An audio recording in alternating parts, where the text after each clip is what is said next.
Simply download the Espees wallet application onto your phone, and this is available via the LoveWorld App Store.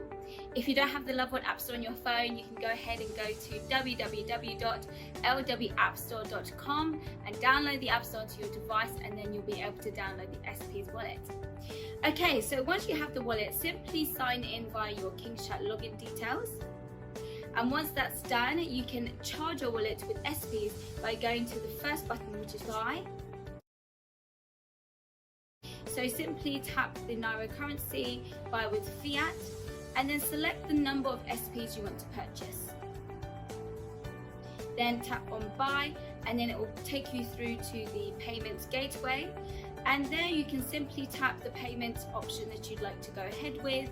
I decided to go with card. Enter your details as stated, go through that process, and voila, transaction successful.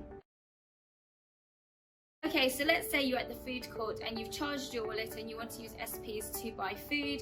Simply tap on send on the home page, then tap merchant code, and this should be displayed at every single food court stand, so it should be very easy for you to know their code. Then tap the number of Espees you want to use to pay for the item.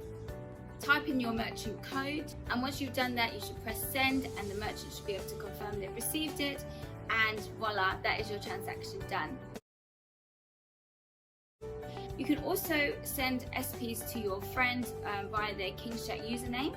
So again, on the send tab, type in the number of Espees you want to send to your friend, then tap KingChat name, then enter the KingChat username of your friend, tap send, and voila, they should be able to receive the Espees you've sent them.